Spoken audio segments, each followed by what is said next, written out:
Hello and welcome to our Election Day coverage of the U.S. presidential elections. I'm Amarachi Ubani. Voting is underway across all of America. The mail-in ballots awaiting counting after polls close at 7 p.m., as well as ballots from the early voters. Now, more than 82 million people have already voted before the election day. Results expected as soon as possible. But here's what's coming up within the hour. Millions of voters across the United States voting as Donald Trump and Kamala Harris compete to become the next president. All eyes on the Battleground states, so voting from there will help decide who wins the U.S. presidential election. Plus, the whole world is watching America today. We have our eyes on some key spots and taking the thoughts and opinions of citizens in Israel, Palestine, and Lebanon.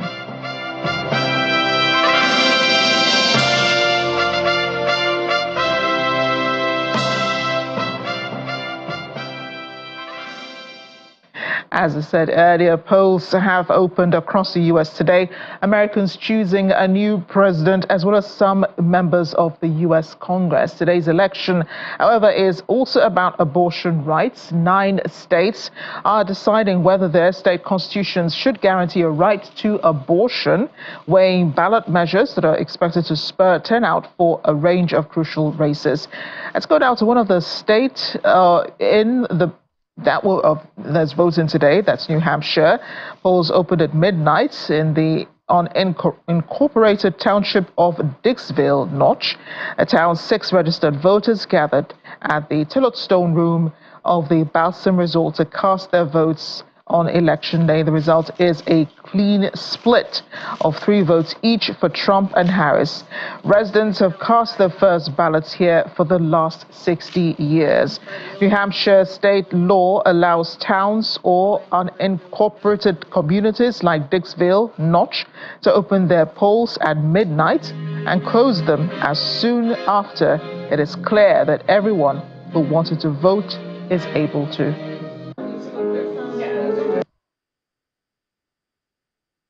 I think the president works for me, that I don't work for the president. So this year, for the largest reason that I have for voting against Trump and for Harris is my feeling that I am not the enemy from within. I am from the middle of the system, and if I don't believe in one candidate or another, that doesn't make me an enemy. And now I think we're being told, it's being loudly said by Trump that I'm now an enemy because I don't back him. I have been a Republican most of my life, but I find myself in conflict with the Republican Party at this time. So as an American, I pledge allegiance to the flag. I pledge allegiance to the Bill of Rights, to the Constitution, to the laws of our country. I don't pledge allegiance to the president.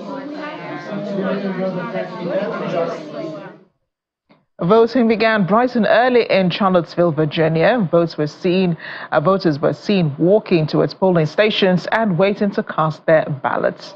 However, many shared their main concerns and preferences as they chose between 2 sharply different visions for their country. The Democratic ticket all the way for human rights. Okay, how about you? I'm a single cat lady with no kids. Because my vote matters. My vote matters. Making a difference. Yeah. And what's been an issue for you? This Women's rights. The rights to control your decisions for your body. Yeah. Economy.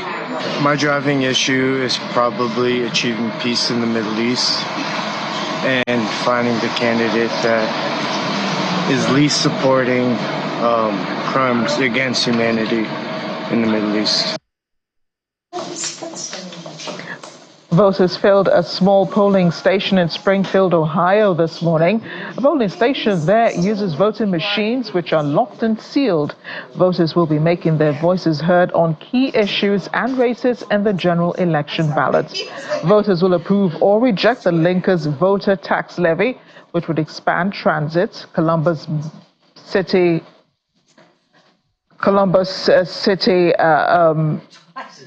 Council member Shayla Favor could become Franklin County's first ever female prosecutor.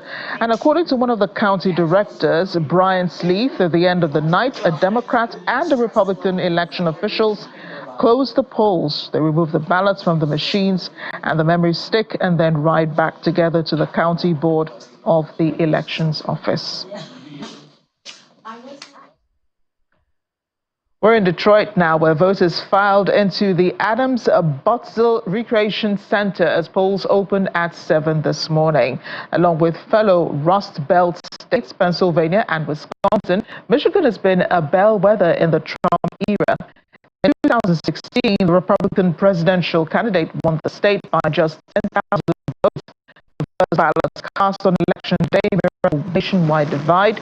Overnight, the 6 registered voters in the tiny hamlet of Dixville Notch, New Hampshire, split their votes between Harris and Trump in voting just past midnight.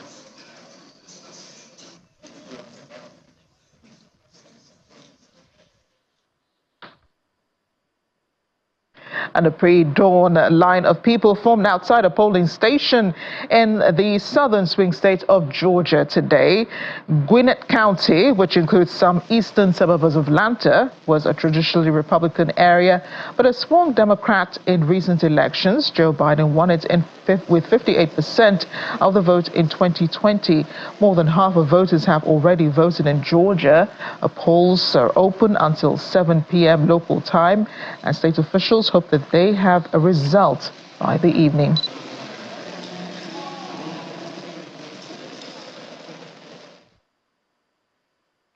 We still notice that we've been trying to cover the battleground states as much as possible. There are 7 of those states in the U.S.: Arizona, Georgia, Michigan, Nevada, North Carolina, Pennsylvania, and Wisconsin. The electoral votes in these states will help determine the next president of the United States. A battleground state is sometimes known as a swing state. It has a population of voters who are almost evenly divided politically heading into the election. While many states vote fairly consistently for either Democrats or Republicans, both parties see a chance to win in the battlegrounds and invest a huge amount of money and time into campaigning in these states. Swing states, also known as battleground states, are states that could swing to either Democratic or Republican candidates depending on the election.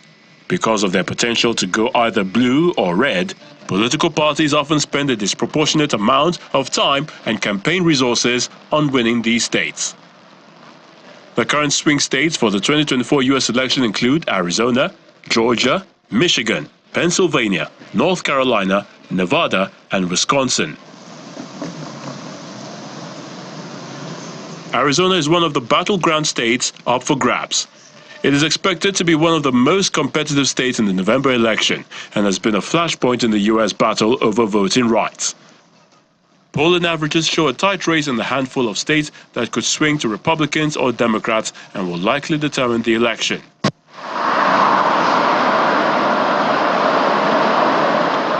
Georgia is another state likely to determine the contest between Republican presidential candidate Donald Trump and his Democratic opponent, Vice President Kamala Harris. In the 2020 election, Trump lost Georgia to Democrat Joe Biden by fewer than 12,000 votes out of approximately 5 million votes cast. Trump has maintained, with no evidence, that the result was tainted by fraud. Georgia's Republican-controlled election board voted on September the 20th to require a labor-intensive hand count of potentially millions of ballots in November. A mere voting rights advocates say could cause delays, introduce errors, and lay the groundwork for spurious challenges in the battleground state. The hand count rule is the latest rule change passed in recent months by a pro-Trump conservative majority of the board, who say they are attempting to make the November 5th election more secure and transparent. Back in 2020, Michigan, a key battleground state, was highly contested, with Joe Biden securing a narrow victory that was later challenged by Donald Trump and his supporters. Lansing, Michigan's capital, might again play a pivotal role in this year's race for the White House. As the administrative hub of Michigan, Lansing has become a focal point for both parties in this year's race. The city represents a broad cross-section of voters and reflects the state's diverse political landscape. Both parties are keenly aware of Michigan's critical electoral votes and Lansing's role in the election that will be closely watched as the nation heads to the polls. Pennsylvania is another key battleground state. Democrat Joe Biden narrowly won the state in 2020. Republican Donald Trump captured it in 2016. Pennsylvania's capital, Philadelphia, known as the City of Brotherly Love, is home to 1.5 million residents, making it the sixth most populous city in the United States.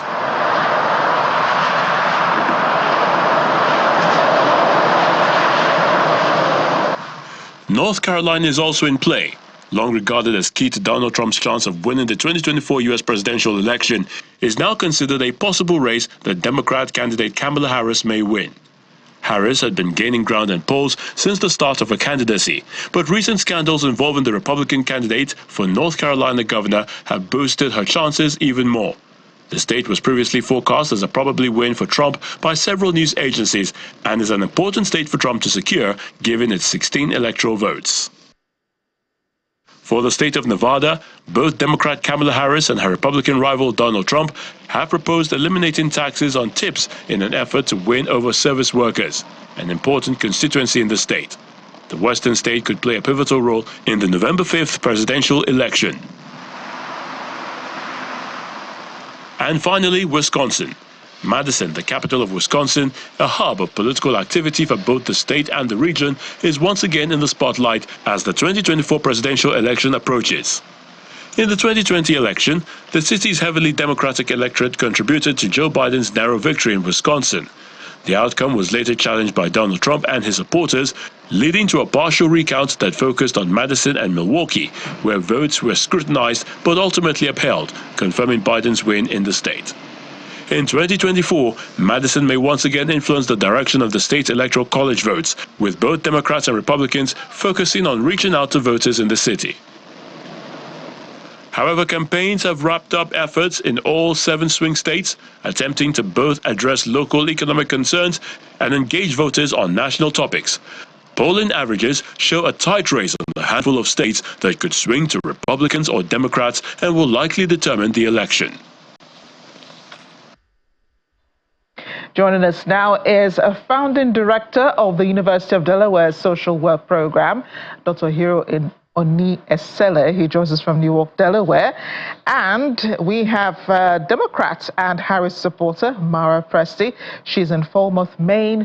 Mara, thank you for joining us on the program. And Dr. Esele, thank you also for joining us on the program. And looking at both of you, I can tell you have already voted in this election. Am I right? Yes. That is correct, yes. It's safe to say now I can ask, who you voted for. Dr. Esele? I voted for Kamala Harris. Oh, right, of course, because you're a Democrat anyway. And then Dr. Esele? I voted for Kamala Harris. Oh, wow, this is going to be really interesting. Mara, I believe that, while, people are voting, people are at the polls, putting in their ballots, the Vice President, Kamala Harris, where would she be right now? Would she be voting in California, her home state, or will she be in Washington, D.C. Because of her job? So Kamala Harris has been spending the last few weeks in battleground states, many of which you've featured. And most of yesterday in Pennsylvania, she actually completed an absentee ballot with her home state of California. You have to vote in your home state. Yes, you do have to vote in your home state. Speaking of which, while the main campaigns are over, because polling has already started officially across all of the states in the U.S., are there still campaigns going on, perhaps Harris supporters or campaign directors like yourself, are you still campaigning while, you're still trying to rake in last-minute votes for your candidate? I would say the campaign is very much still alive and will continue to be throughout today and probably the coming days ahead. There's still news on the air and ads being made.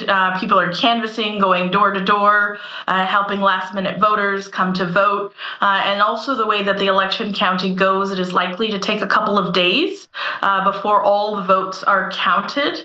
This happened in 2020 as well. So this will continue for many days. And then I expect a series of litigations and challenges to follow that as well, depending on the outcomes. Dr. Esele, you're coming from Nigeria and now you are in the U.S., an immigrant yourself. And I know the immigration is one of the issues raised in this election. People will be voting, deciding who to vote for as a result of issues like immigration, abortion rights, reproductive rights, I meant to say, and then the economy. For you, what issues were important? What issues informed your decision to vote Kamala Harris? All of those issues, I must tell you. But I think that the underlying issue for me mainly was humanity. Because when, we had to deal with two different campaigns. And just to go back to Mara's response that the campaign is still ongoing. Last night I canvassed for Kamala Harris. My assignment was to make calls into Arizona and Nevada. And as soon as I get off this program, I'll be back on the phone back. Because this is a very crucial election. We can talk about immigration, we can talk about the economy, we can talk about women's rights, but we can talk about LGBT issues. But in reality, what we are talking about are issues of humanity, because we had a presidential candidate who actually said, I believe that we are one and we can do this together. And another candidate who was saying, you are not human unless you look like me. And so if you follow the campaign very closely, that is the impression that you get. Therefore, it was just for me a no-brainer. I had to really vote for the candidate who believes that I am human, not the candidate who we already know the record of the former vice president. And when he was president, we know what he said about people who come from Nigeria. We know what he said about people who come from countries that are not black.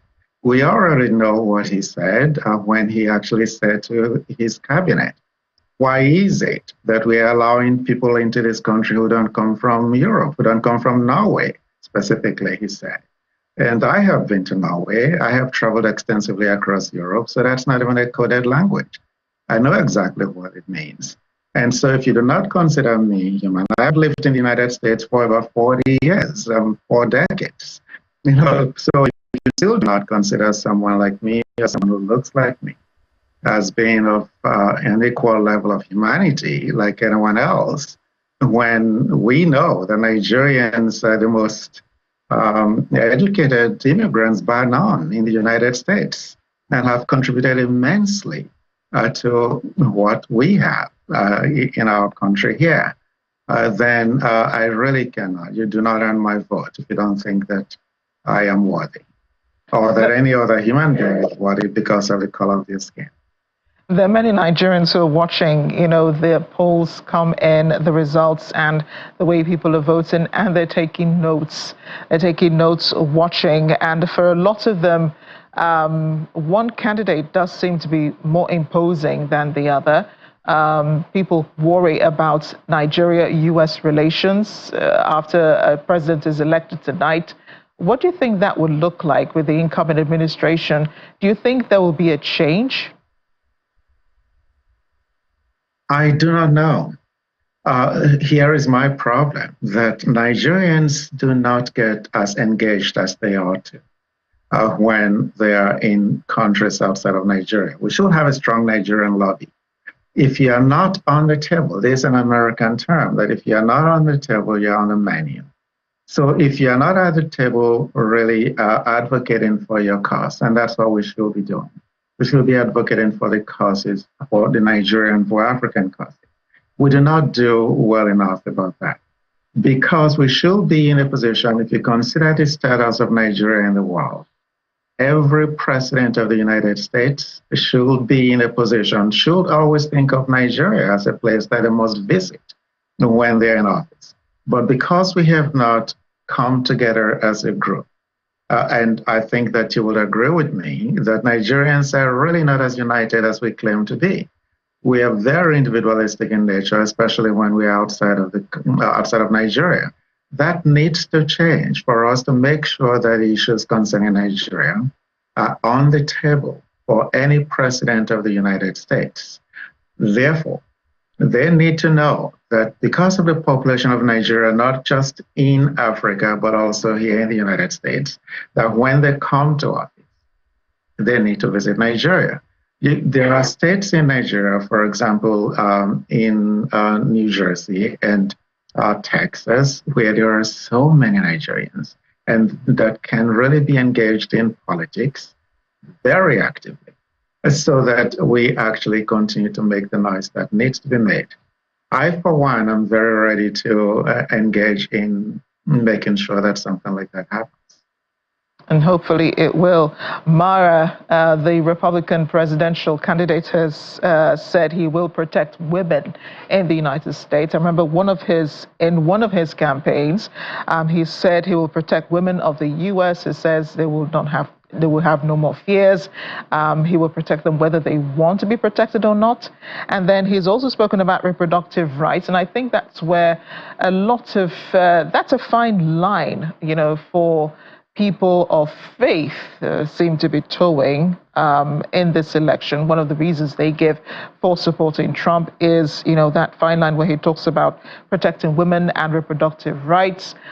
He wants, pro-life supporters to be given, their voice. He wants to abolish abortion in the United States because he's pro-life as well. And of course, he bases this on faith principles. As a woman, what does it mean to you having those rights in the United States? Donald Trump says he's going to protect the women whether they want it or not, which is not protection in any way. Women should have a right over their own bodies, just like men already have a right over their own bodies. And this isn't really as clean as pro-life, pro-choice, because women are dying, having miscarriages, being refused treatment in emergency rooms, victims of rape and incest, forced to carry children that they didn't want, weren't prepared for. There's no repercussions for the men whatsoever, the perpetrators of such crimes, and the women are forced to bear the burden and potential death of these barbaric policies. This is not protection. This is an inquisition of our bodies and our rights, and the government does not belong controlling our bodies. This is a private conversation for women and their doctors. And if Trump really cared about the children and the families and the life, then he would have protections. He would have maternity leave that would be paid. They'd have child care that would be affordable for people. They would have preschools available to the children. Currently, he's cutting all the programs that are supporting young families while claiming he's pro-life. He does not stand for the religious community. He does not stand for faith. He stands for hypocrisy and controlling people so he can have the power. What about his promise of sealing the border and proposing tax cuts? A lot of people do say that under President Trump, they had more money, at the end of every year, thanks to those tax cuts, but also the bonuses that they got at the end of the year for the holiday season. So economists have reviewed both Kamala Harris and Trump's policies, and the benefits of their policies for the lowest income populations, the benefits would go from Kamala Harris's policies. Trump's tax cuts are largely targeted at the richest, 1% to 5% of our country. They do not help the middle class. They do not help the working class. He's cutting the benefits that support them. He uses the word tax cuts, but it's tax cuts for the people who don't need it, who have plenty of money. Kamala Harris is also proposing tax cuts. She's proposing the tax cuts for the middle and the working class who actually need the tax cuts, and she will be funding them through taxing the billionaires who are currently evading most of their taxes. I, as somebody who do not need a tax cut, am fully supportive of these policies because they're protecting the people in need and serving the common good and giving us all a fairer and more equal economy that we can work from. Dr. Estella, Delaware used to be considered a swing state as it voted for the national winner at least twice between 1896 and 1996. The state is also said to be strongly Democratic. Do you think they will vote Democratic again in this cycle?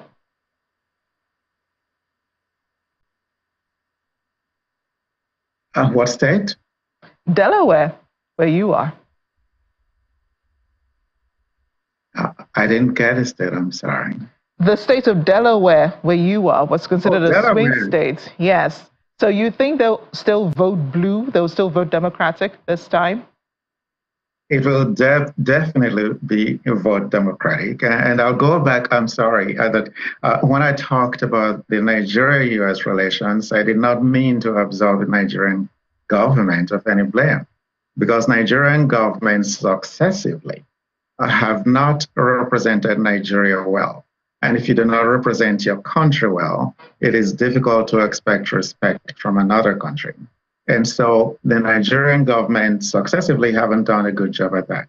And when it comes to Delaware, let me tell you, just 2 weeks ago, I was visited by the Speaker of Delaware State House of Representatives. And what she said to me was that she came in the wave of the Obama elections. And at that time, the Republicans, you're absolutely right.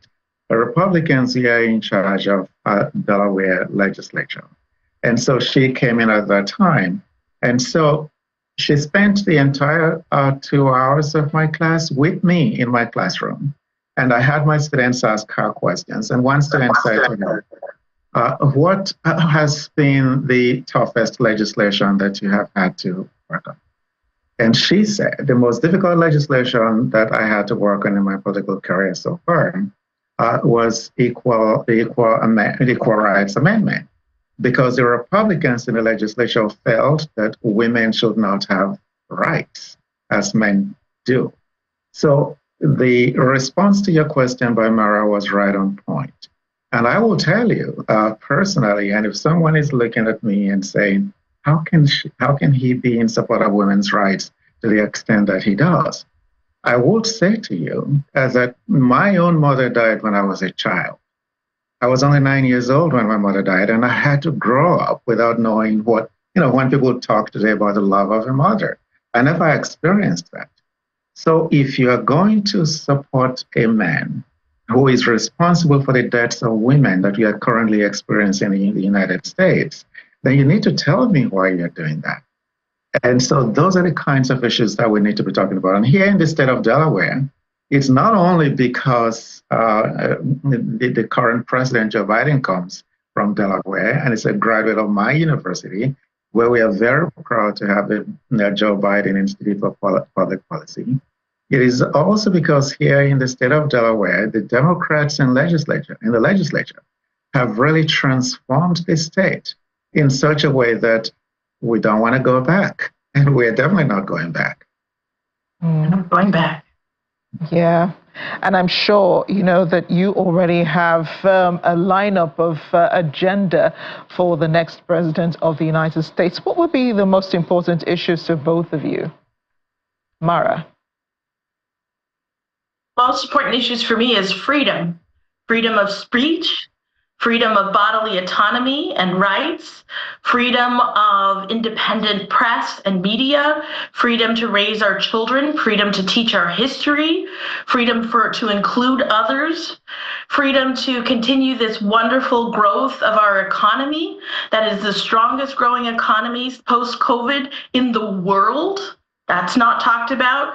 Freedom to protect our health and healthcare, and all of that will be supported by Kamala Harris. Dr. Esele. Yeah, for me, those issues are important. They're the most important. I just want to highlight one also. It is healthcare. We went through decades, actually centuries in the United States when we did not have the kind of health care that we have right now. And thanks to President Obama, we have millions, tens of millions of people who have health insurance.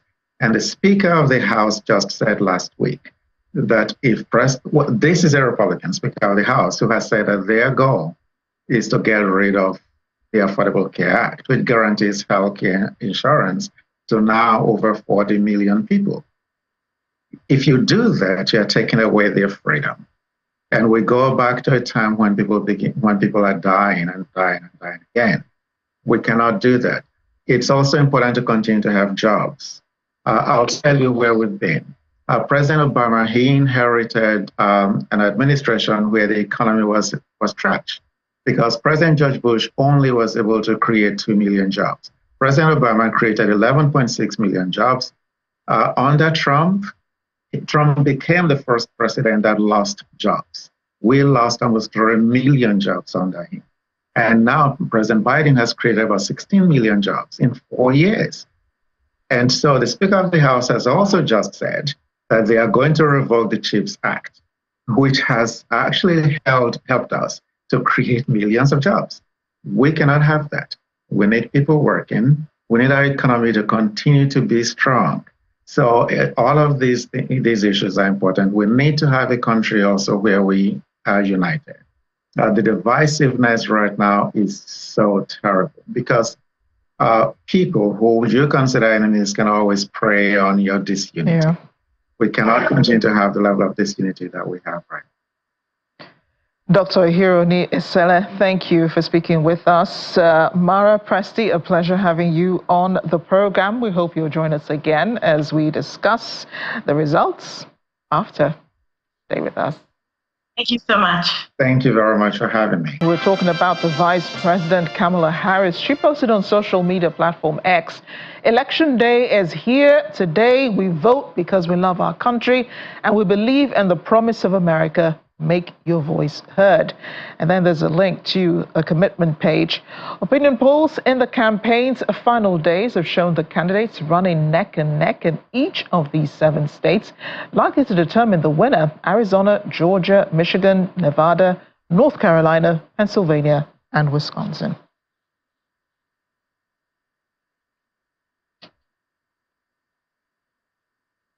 Now, if anything, the Vice President can rely on today, it is the prayers from her grandfather's village of Tula Sendrapuram in Tamil Nadu, India.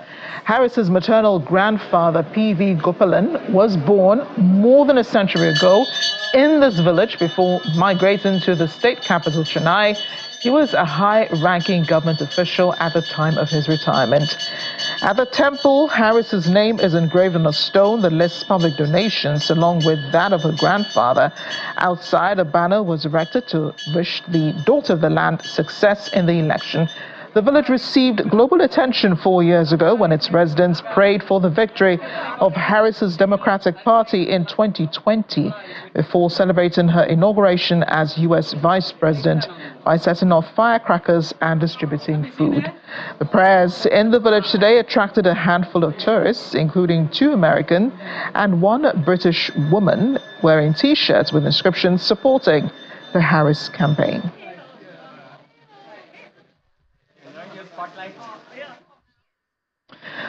Trump's vice presidential candidate J.D. Vance voted a little while ago, after which he said he was optimistic about the race today. He said he believes the country could be on the brink of a golden age of prosperity if Americans vote for Trump. But speaking of Trump, Supporters still waiting for him in Florida, where he's expected to vote. Trump returned to Palm Beach, where his home is, early this morning. Is due to cast his vote at Mandel Recreation Center in Palm Beach.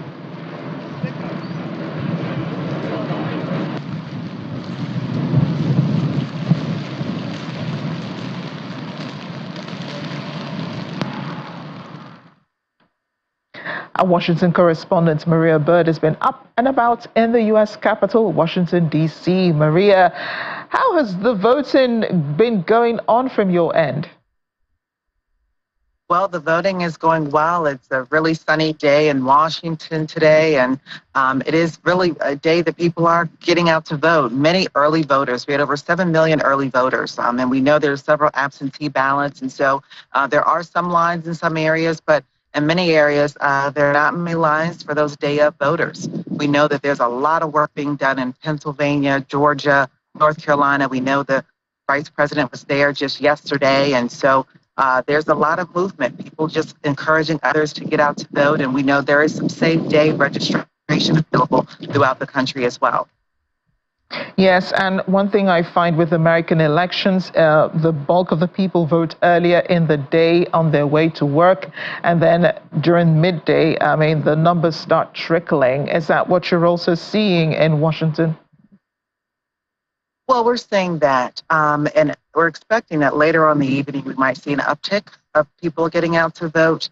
But early voting was pushed so heavily in the United States that I think today is really going to be about watching to see. We know that voting began at midnight in New Hampshire, a tradition they've been doing for years.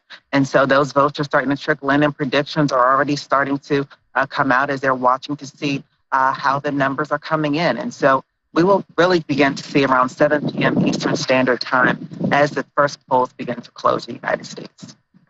Maria, yesterday we talked about security in the Capitol, and I find it in this case across offices, electoral offices, and where officials will be counting their votes.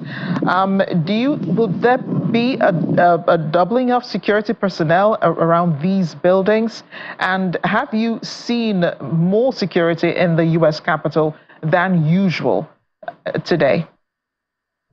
Yes, the U.S. Capitol, but also all of downtown. You're seeing boarded up businesses. Many businesses are boarding up just in case of any protests or riots. There have been small protests occurring, nothing, thankfully, that has disrupted or any type of violence broken out at this time. And so people are being very cautious. The police department is very much on the target with ensuring that they have enough support to ensure that we are protected across the region. Because even though downtown and the Capitol are the primary areas, there are other areas that they're watching as well, especially since the Vice President will be holding her election night party at Howard University. And so that area has also been secured and ensure that various streets in that community are blocked off just for security measures as well. So I know that, both candidates are looking forward to tonight, hopefully as soon as the results are in, especially from the Electoral College. They would have their acceptance speeches ready. What can we expect from the Harris campaign and from the Trump campaign? Well, what we're going to expect from the Harris campaign is that she's going to continue with her message that she believes she's the next president of the United States. She's going to continue with the message of democracy and the belief that this is really a test of the U.S. democracy, and that this isn't just a vote for Democrat or Republican, it's a vote for the democracy of the United States being upheld. You're going to hear the former president talk about making America great again. You're going to hear him talking about the provisions that need to be put in place to ensure, from his perspective, that businesses, that families are able to successfully live without obviously worrying about inflation and other types of challenges that have economically hit many American families. So they're polar opposite candidates, two different directions. To be honest, Americans are also watching to see how the world is responding, because we know that depending on who wins, that will also have an impact on foreign trade and foreign relations. What about supporters gathering for those campaign speeches, the victory speeches, hopefully at the end of the election? How soon do supporters begin to gather at these venues? Well, we'll begin to see people probably shortly after 5 p.m., shortly after the workday ends, gathering together, whether or not they're going down to the actual election party events or they're having their own private events, or some you might see actually in the outdoor communities, just really watching to see. It will be a celebratory for, depending on who is leading, and it'll just be a night, I think, that will be historic in nature, and many Americans are just watching to see how this will play out and really what is next for the United States. So vote counting begins as soon as election is over, right?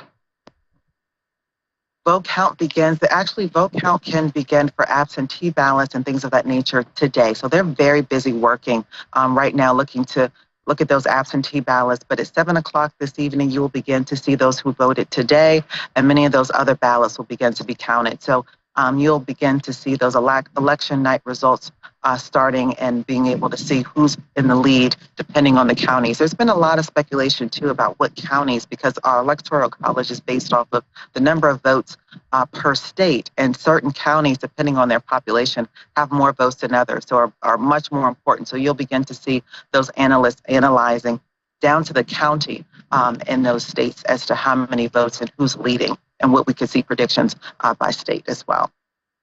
So I know that they will be counting at the polling stations, but is there at some point where all of the votes will be collated for each state and then, the figures tallied? Yes, so those is a system. Obviously, cybersecurity has been of the utmost importance as they've been preparing for this. There are systems in place that will allow the polling stations to submit their votes as they tally. And so it's almost a seamless system at this point that allows the general voting sections to be able to receive that information by polling location, and then the states, obviously, those state board of voter areas are able to then tally those and report them out to the federal. So this is going to be a long night. It's several different steps to that. Go from polling stations to your local board of elections, and then obviously to the state board of elections, and then moves on up to the federal levels. It looks pretty windy where you are, Maria. It looks windy and it looks a little cold. I can see dry leaves behind you. So I'll let you go in, get some coffee, some hot coffee or hot chocolate, your preference. And we'll see you back again later tonight. Thank you. So in the course of our coverage, we've been talking about the election resting on the Electoral College and the voters deciding who becomes president of the United States. Here's a look at why that is so important.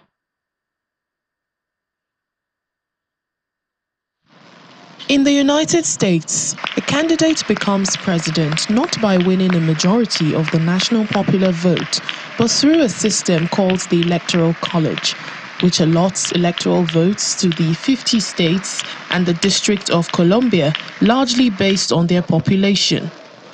So what is the Electoral College, the system mandated by the U.S. Constitution? The Electoral College is the system that our founders devised to help select the President of the United States. The way that it works is rather than having a national popular vote, each state has a given set of electors, and the majority of the candidate who gets the majority in that state will then have those electors meet in what we call a college to actually formally cast a vote for president. And so it was designed as a safeguard against sort of the wild public opinion. People shouldn't be trusted, and instead was designed to limit things from state to state to prevent any kind of contagion, but then also create a buffer of these electors to interpret the public's opinion, but not necessarily be bound to it. Nationally, there are a total of 538 electoral votes, or electors, meaning a candidate needs to secure 270 to win. Now, not every state has the same number of electors. Each state has as many electors as it has representatives and senators in Congress. There are 2 senators for each state, but the allocation of seats in the House of Representatives varies based on population. California, the most populous state, has 54 electors. The 6 least populous states and the District of Columbia have only 3 electoral votes, and that's the minimum number allotted to a state. All but 2 states use a winner-take-all approach. The candidate that wins the most votes in that state gets all of its electoral votes. Winning a state by a large margin is the same as winning by 1 vote, so campaigns tend to focus on states where a small shift can deliver all of its electoral votes. In the current election, battleground states include Arizona, Georgia, Michigan, North Carolina, Nevada, Pennsylvania, and Wisconsin. Now, can a candidate win the election despite losing the popular vote? Yes. Republican George W. Bush in the year 2000 and Donald Trump in 2016 both became president despite losing the popular vote. It also happened 3 times in the 1800s. This is often cited by critics as the main flaw of the system, but proponents of the Electoral College say it forces candidates to seek votes from a range of states rather than just piling up support in big urban areas. For this year's election, the electors will meet on December 17th to officially cast their votes and send the results to Congress. The candidate that wins 270 electoral votes or more becomes President of the United States. Those votes are officially tallied by Congress on January 6th, and the President is sworn in on January 20.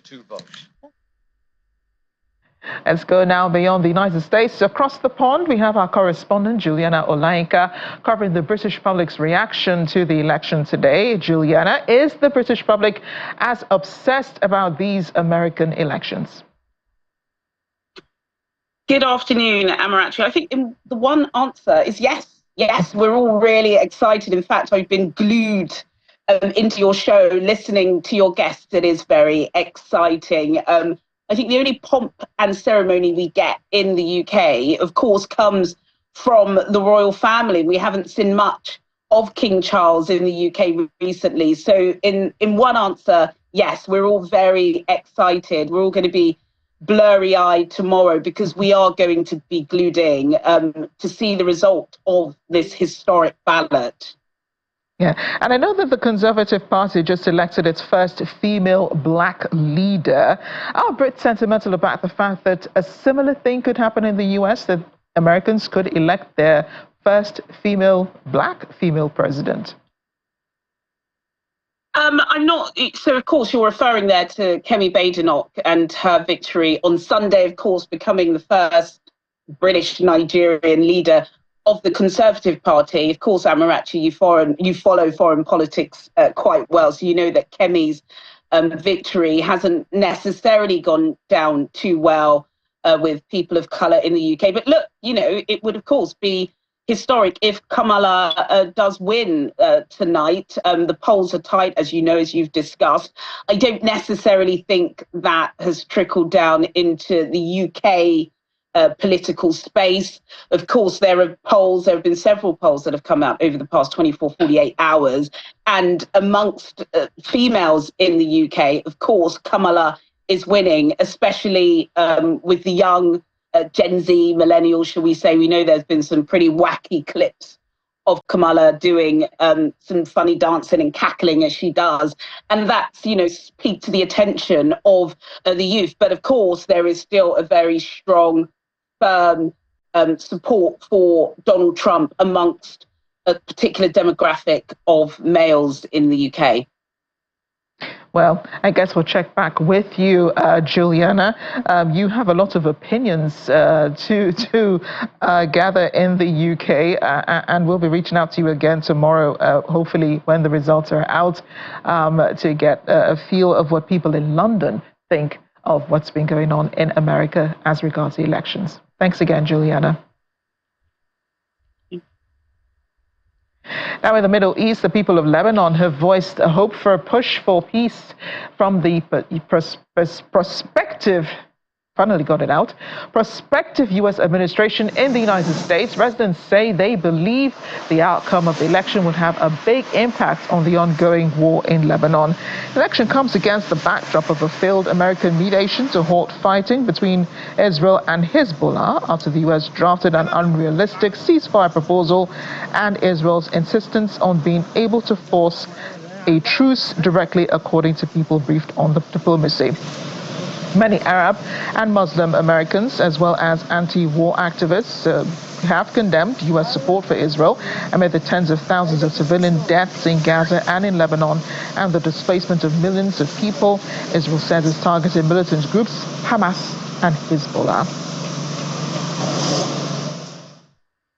Speaking of the Israelis, many say they would prefer to see Donald Trump as the next president of the United States. Others say Kamala Harris is their favorite candidate, but all have agreed that relations between Israel and its allies should not be harmed. Trump's latest term in office was seen by many as supportive of the Jewish state, with historic moves such as moving the U.S. Embassy to Jerusalem, recognizing Israel's sovereignty over the Golan Heights, and pushing forward the Abraham Accords. Kamala Harris, while mostly unfamiliar to most Israelis, is perceived by many as a supporter of the Palestinians who may interfere with U.S. aid to Israel during its war with Hamas and Hezbollah.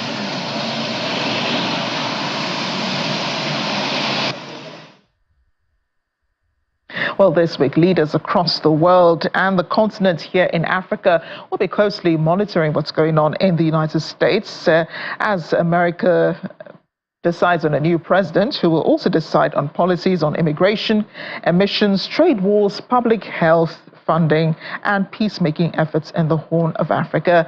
Well, South Africa's future in the Africa Growth and Opportunity Act is uncertain. So what implications are there for this elections? Our South Africa correspondent Innocent Amosa has more.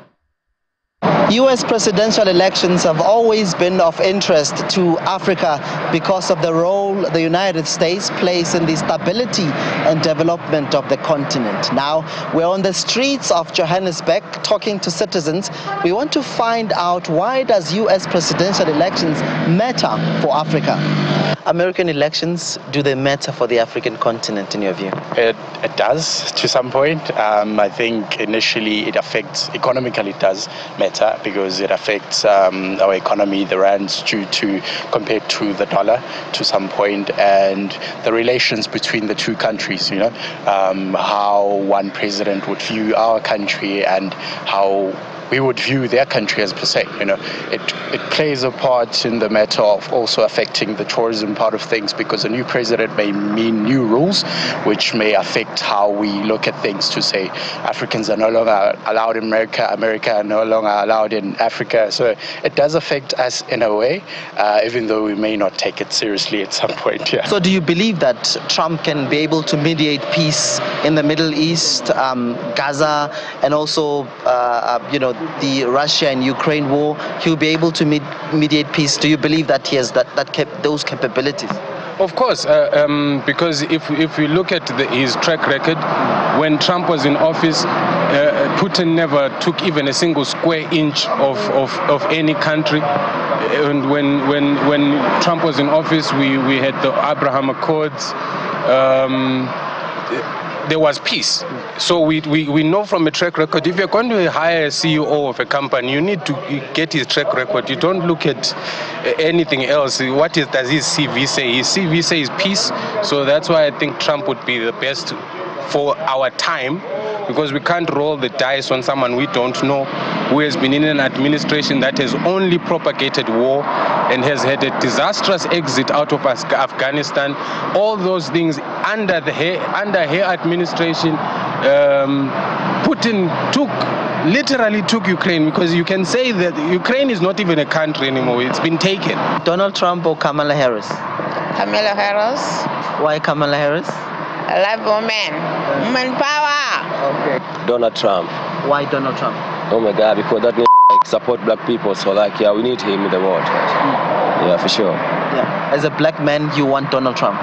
Yeah, I'm sure most of the black men, we needed Donald Trump. Yeah, for sure, yeah. Kamala Harris or Donald Trump? Kamala. Why Kamala? You know, bro. You know. Africa has not featured much in the foreign policy discussions leading up to the U.S. presidential elections, but the outcomes will have a significant impact on the African countries and beyond. From Johannesburg, South Africa, Innocent Samos, Channels Television News. And that's it on our special coverage today. The elections are still on in the United States. We'll be monitoring here at Channels Television. We'll be back tomorrow, however, for a special continuation of our special coverage. Hopefully the results will be out. Stay with us here on Channels TV. I'm Amarachi Ubani. Thanks for watching.